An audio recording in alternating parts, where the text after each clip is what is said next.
bohong.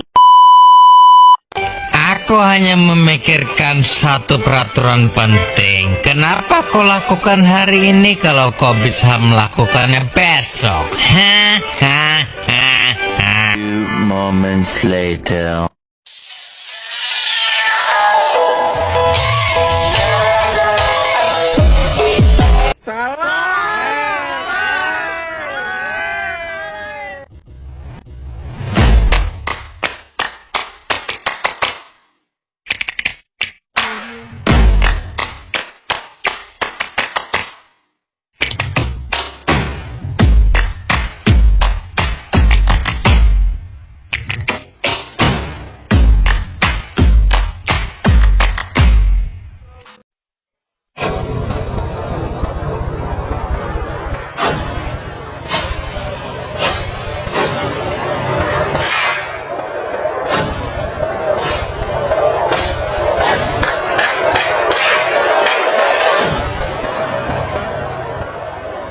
Bismillahirrahmanirrahim. Assalamualaikum warahmatullahi wabarakatuh. Perkenalkan, nama saya Arlan Ivansyah dengan NIM 241730831. Baik, kali ini saya akan membuat video tugas pembelajaran, yaitu video media pembelajaran pendidikan jasmani adaptif yang diampu oleh Ibu Rosti SPD MPD. Baik, langsung saja kita masuk ke pendahuluan. Pendidikan jasmani, olahraga dan kesehatan memiliki peran penting dalam pembentukan karakter, kebugaran jasmani serta pengembangan kemampuan motorik anak. Melalui aktivitas fisik yang terencana, siswa tidak hanya belajar bergerak, tetapi juga belajar tentang nilai sosial seperti kerjasama, sportivitas, tanggung jawab, dan disiplin.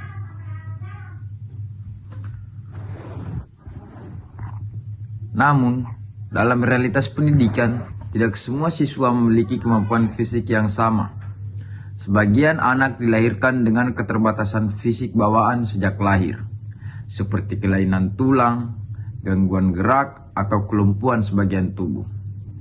Kondisi ini sering kali membuat mereka terpinggirkan dari kegiatan jasmani di sekolah. Padahal, mereka juga berhak mendapatkan kesempatan yang sama untuk berkembang seperti anak normal lainnya. Disinilah pentingnya peran pendidikan jasmani adaptif, yaitu penyesuaian belajar agar anak dengan keterbatasan fisik tetap dapat berpartisipasi aktif, aman, dan bermakna melalui penyesuaian metode, bentuk, alat, dan lingkungan. Penjas adaptif bukan sekedar olahraga bagi anak berkebutuhan khusus, melainkan pendidikan nilai kemanusiaan, yaitu bagaimana menghargai perbedaan, menumbuhkan empati, dan memberikan ruang bagi setiap individu untuk tumbuh sesuai potensinya. Media pembelajaran ini bertujuan untuk memberikan wawasan tentang konsep dan pelaksanaan penjas adaptif untuk anak dengan keterbatasan fisik sejak lahir. Membantu guru atau calon guru memahami strategi pengajaran yang efektif, aman, dan inklusif. Menunjukkan contoh konkret kegiatan pembelajaran penjas adaptif.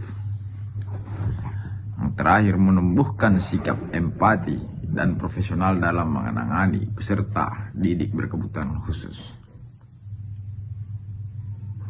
Kemudian saya akan menjelaskan dulu konsep dan landasan penjas adaptif. Yang pertama, pengertian penjas adaptif. Penjas adaptif adalah bagian dari pendidikan jasmani yang disesuaikan dengan kemampuan dan kebutuhan individu yang mengalami keterbatasan fisik, mental, atau sensorik. Tujuannya adalah memaksimalkan potensi fisik dan psikis anak, bukan menuntut kesempurnaan gerak, melainkan keikutsertaan dan kebahagiaan dalam aktivitas jasmani. Yang kedua, landasan hukum penjas adaptif. Pelaksanaan penjas adaptif di Indonesia tentunya bukan semata-mata hanya karena empati guru atau orang yang mendidik, tetapi juga memang memiliki landasan hukum. Di Undang-Undang 1945 pasal 31 ayat 1 menyatakan setiap warga negara berhak mendapatkan pendidikan. Undang-Undang nomor 8 tahun 2016 tentang penyandang disabilitas berbunyi, pemerintah wajib menyediakan pendidikan inklusif yang mudah diakses.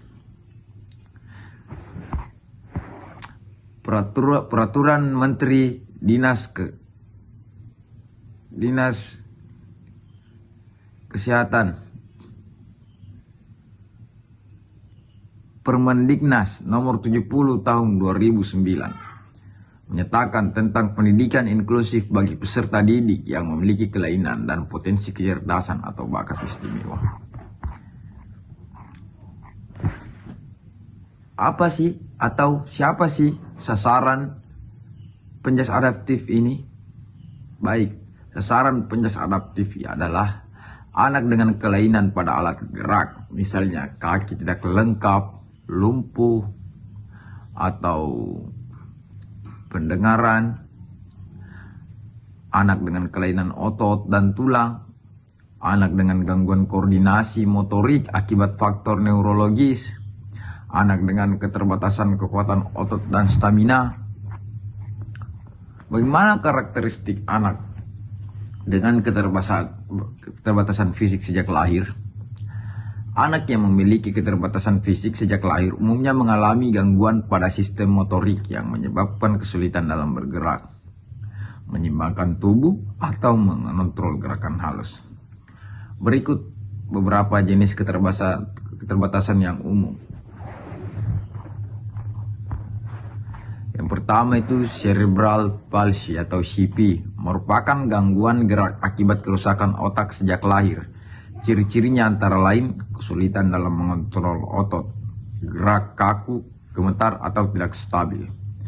Tangan dan kaki sering tegang atau justru lemah. Kesulitan berbicara dan menelan. Yang kedua, poliomyelitis atau polio, yaitu infeksi virus yang menyerang saraf tulang belakang sehingga menyebabkan kelumpuhan otot. Anak biasanya mengalami satu sisi tubuh lebih lemah, membutuhkan alat bantu seperti brace atau tongkat. Yang ketiga, kelainan tulang atau anggota tubuh. Contohnya, kaki tidak sempurna, skoliosis, atau tangan pendek sebelah. Gerakan terbatas, namun tetap bisa berpartisipasi dengan modifikasi alat.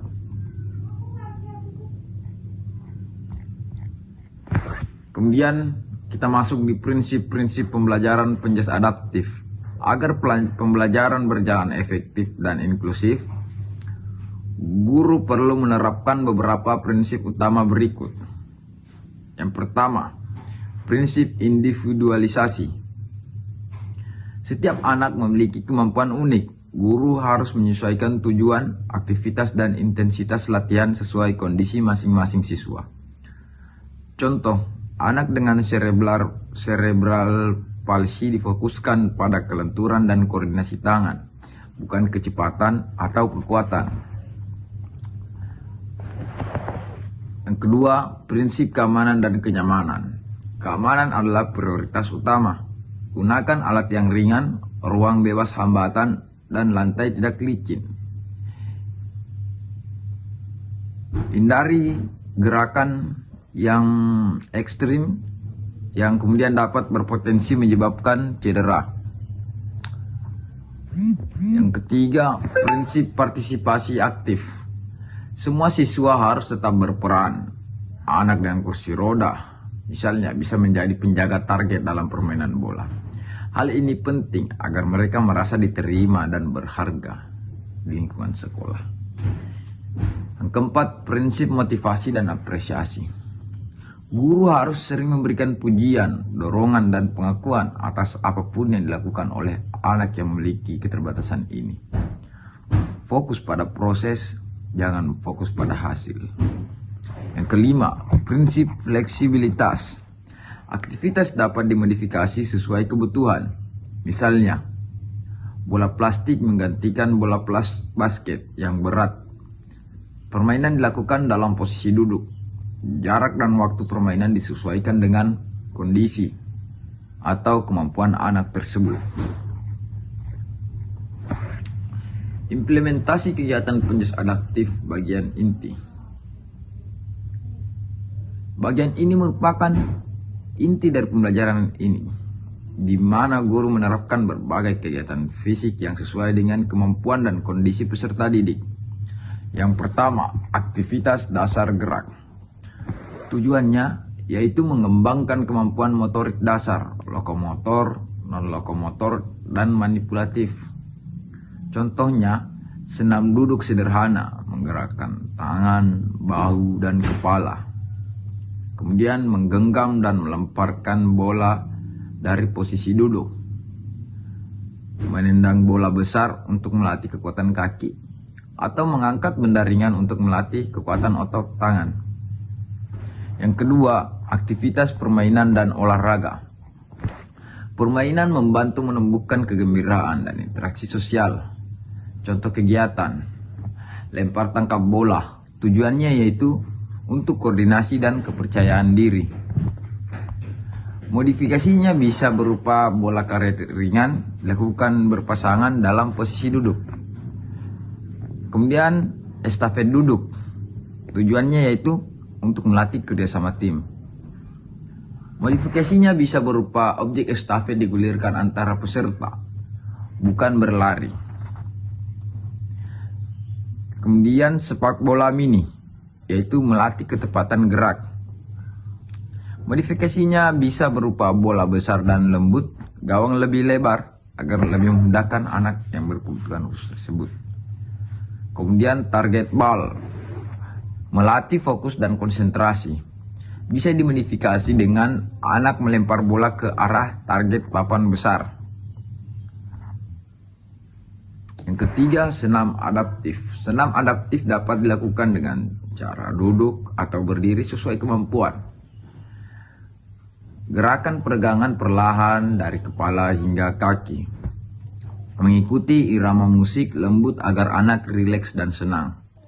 Gunakan alat bantu seperti tongkat kecil, pita warna, atau bola karet. Kemudian, rekreasi dan relaksasi jasmani. Nah, ini sangat penting, teman-teman, bagi anak-anak berkebutuhan khusus.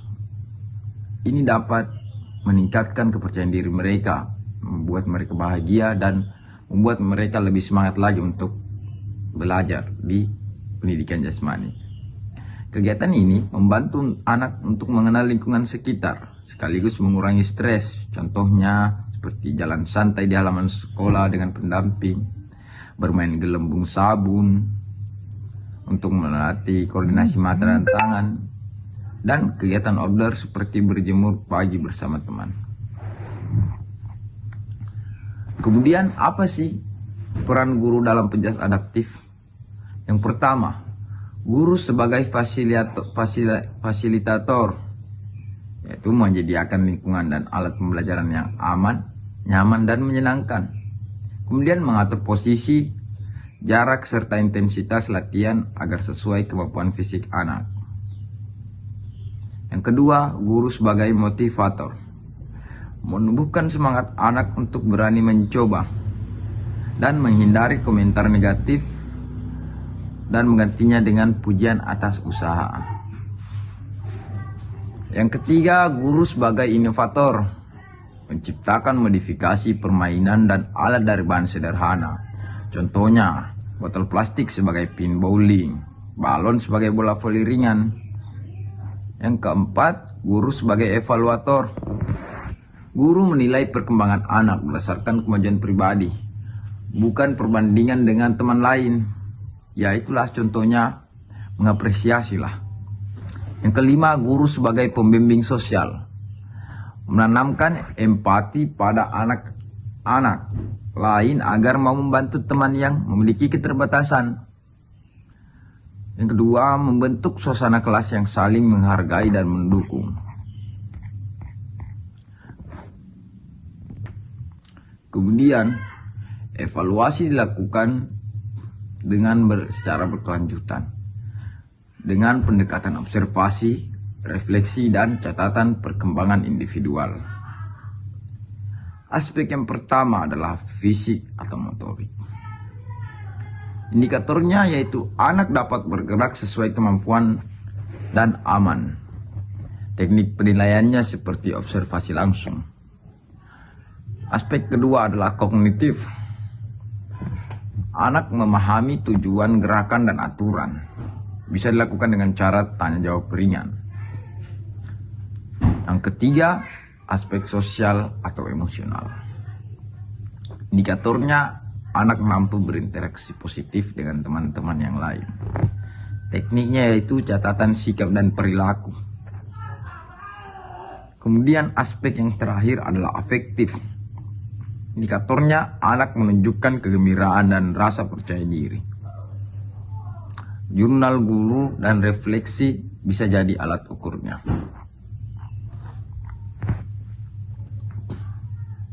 Kemudian, tantangan dan solusi dalam penjas adaptif. Tantangannya yang pertama, kurangnya fasilitas sekolah yang ramah disabilitas. Kedua, minimnya pelatihan guru penjas tentang pendidikan inklusif. Ketiga, sikap diskriminatif dari lingkungan sekolah sangat mengaruhi. Keempat, waktu belajar terbatas untuk diferensiasi kegiatan. Karena waktu ini harus dibagi untuk anak-anak normal dan anak-anak berkebutuhan khusus. Sedangkan waktu di sekolah itu terbatas. Kemudian solusinya adalah mengadakan pelatihan penjas adaptif bagi para guru-guru penjas. Pelatihan ini tentunya sangat perlu agar dapat meningkatkan pengetahuan guru tentang bagaimana menangani anak-anak berkebutuhan khusus di sekolah. Yang kedua, mengoptimalkan alat sederhana, bola busa, kursi plastik, atau pita. Yang ketiga, meningkatkan kerjasama dengan orang tua dan terapis. Kolaborasi antara orang tua, guru, dan terapis sangat perlu untuk anak berkebutuhan khusus.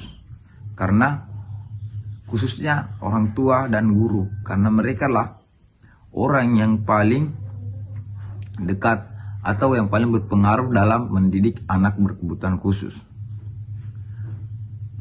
Yang terakhir, solusinya adalah menanamkan nilai inklusif kepada seluruh siswa agar dapat menerima dan menyamai dirinya dengan anak-anak berkebutuhan khusus tersebut, tidak membeda-bedakan, ya, dapat berbaur. Ya, baik, itulah saja penjelasan saya tentang penjas adaptif dengan judul Mendidik Anak Berkebutuhan Khusus Sejak Lahir. Kesimpulan yang bisa saya ambil ya adalah pendidikan jasmani adaptif merupakan sarana untuk menegakkan prinsip kesetaraan dalam pendidikan. Anak dengan keterbatasan fisik sejak lahir bukan objek belas kasihan, melainkan subjek pembelajaran yang memiliki hak untuk tumbuh, bergerak, dan bahagia seperti anak-anak lainnya. Guru memiliki peran vital untuk menjadi jembatan antara keterbatasan dan potensi yang dimiliki anak tersebut. Dengan pendekatan yang kreatif, sabar, dan penuh empati, kegiatan penjas adaptif dapat menjadi ruang penyembuhan sekaligus penguatan karakter anak tersebut. Baik, saya akan memberi sedikit kata-kata ya, teman-teman. Gerak bukan hanya urusan otot dan sendi, tapi juga tentang keberanian hati untuk mencoba. Salam olahraga. Jaya, jaya, jaya. Wabillahi taufiq wal hidayah. Wassalamualaikum warahmatullahi wabarakatuh.